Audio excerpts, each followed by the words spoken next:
ಇಂದೇ ಡೌನ್ಲೋಡ್ ಮಾಡಿ ಮತ್ತು ನಿಮ್ಮ ನೆಚ್ಚಿನ ಶೋಗಳನ್ನು ಆನಂದಿಸಿ.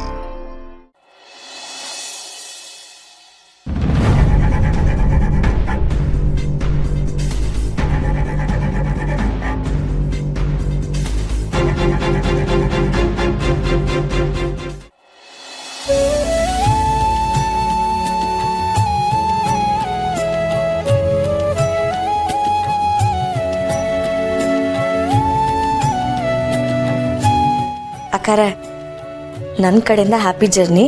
ಆರಾಮಾಗಿ ಹೋಗಿ ಆರಾಮಾಗಿ ಬನ್ನಿ.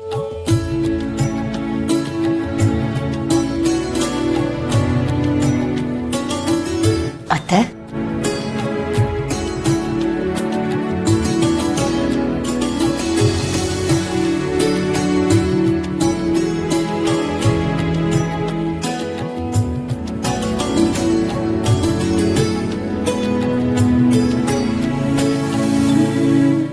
ನನ್ನ ಫೇವ್ರೆಟ್ ದೇವ್ರ ಗಣೇಶ. Thank you. ದೇವರಲ್ಲೂ ಫೇವ್ರೇಟಾ? ಭೇದ ಭಾವ ಮಾಡ್ತಿರಲ್ಲ. ಗೌತಮ್ ಅವರೇ, ಎಷ್ಟು ದೇವ್ರು ಅಂತ ಒಂದಿರುತ್ತಲ್ವಾ, ಆ ಲೆಕ್ಕದಲ್ಲಿ ಹೇಳಿದೆ. ನಾನು ಸುಮ್ಮನೆ ಕಾಲಿಳಿದೆ. ದೇವ್ರ ವಿಗ್ರಹ ಕೈಯಲ್ಲಿ ಇಟ್ಕೊಂಡು ಹೋದ್ರೆ ಆ ದೇವ್ರು ಬಂದು ಕಾಪಾಡ್ಬಿಡ್ತಾನ? ಅಮ್ಮ ಇದನ್ನು ನಿಮಗೆ ಕೊಟ್ಟಿದ್ದಾರೆ ಅಂದರೆ ಇದು ಒಳ್ಳೆ ಸೂಚನೆ. ಅಮ್ಮ ಹುಷಾರಾಗ್ತಾ ಇದ್ದಾರೆ ಅನ್ನೋದಕ್ಕೆ ಇದೇ ಸಾಕ್ಷಿ. ನಿಜ, ನಮ್ಮ ಸುತ್ತಮುತ್ತ ಇರೋದಕ್ಕೆ ಅವ್ರು ರೆಸ್ಪಾಂಡ್ ಮಾಡ್ತಿದ್ದಾರೆ ನೋಡಿ. ನನಗೆ ಹುಷಾರಿಲ್ಲ, ನಾನು ಟ್ರೀಟ್ಮೆಂಟ್ಗೆ ಹೋಗ್ತಿದ್ದೀನಿ ಅಂತ ಇದನ್ನು ಕೊಟ್ಟಿದ್ದಾರೆ. ಥ್ಯಾಂಕ್ ಯು ಅತ್ತೆ. ಇವಳು ಎಲ್ಲಿ ಸರಿ ಹೋಗ್ತಾಳೆ? ಸರಿ ಹೋಗೋದಕ್ಕೆ ನಾನು ಬಿಡ್ಬೇಕು ತಾನೆ. ಎಷ್ಟೇ ಆದರೂ ತಾಯಿ ಕರಳಲ್ವಾ, ನಮಗೋಸ್ಕರ ಮಿಡಿತಾ ಇರುತ್ತೆ. ನಮಗೇನೂ ಆಗಬಾರ್ದು, ಎಲ್ಲ ಚೆನ್ನಾಗಿರಬೇಕು ಅಂತ ಬಯಸ್ತಾ ಇರುತ್ತೆ. ಇವಳ ಭಾವನೆನೇ ನಿಮ್ಮನ್ನು ಕಾಯುತ್ತೆ.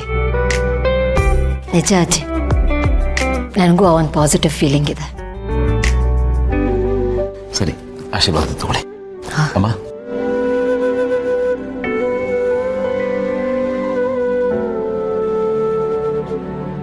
ನೋಡೋಣ. ಅಮ್ಮ ಬರ್ತೀವಿ. ಬರ್ತೀವಿ ಅತ್ತೆ, ಬರ್ತೀವಿ.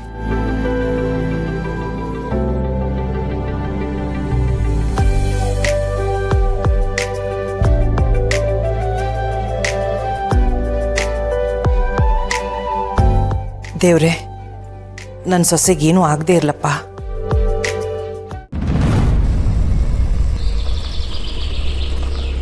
ಸ್ವಲ್ಪ ನಿಧಾನ ಕೊಡ್ಸಪ್ಪ ಮಂಜು.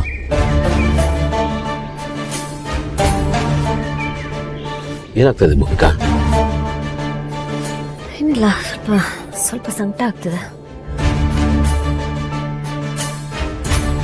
ಇನ್ನು ಎಷ್ಟು ದೂರ ಆಗುತ್ತಪ್ಪ? ಇದೊಂದು 3/4 ಗಂಟೆಲಿ ರೀಚ್ ಆಗ್ಬೋದು ಸರ್. 3/4 ಗಂಟೆ ಆಗುತ್ತಾ? ಮಂಜು, ಒಂದು 5 ನಿಮಿಷ ನಿಧಾನ ಆದ್ರೂ ಪರವಾಗಿಲ್ಲ. ಹಾಂ, ಆರಾಮಾಗಿ ಹೋಗು. ಸಿಕ್ಕಾಪಟ್ಟೆ ಹಳ್ಳ ಇದೆ, ರೋಡ್ ಸರಿ ಇಲ್ಲ.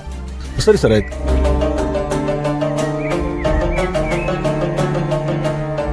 ಏನಾಗ್ತದೆ? ಗೊತ್ತಿಲ್ಲ, ಒಂಥರ ಸುಸ್ತಾಗ್ತಿದೆ, ಹಶು ಆಗ್ತಿದೆ. ಏನಾದ್ರು ತಿಂತೀರಾ? ಮತ್ತೆ ಇದೀನಲ್ವಾ, ಮಾತ್ರೆ ತಗೊಳ್ದೆ ಏನು ತಿನ್ನೋಕ್ಕೂ ಆಗಲ್ಲ. ಅದಕ್ಕೆ ಹೋಗ್ತಿದ್ದಂಗೆ ಮೆಡಿಸಿನ್ ತಗೊಂಡು ಊಟ ಮಾಡಿಬಿಡಿ. ಒಂದು ಸ್ವಲ್ಪ ಹೊತ್ತು ತಡ್ಕೊಳ್ಳಿ ಪ್ಲೀಸ್.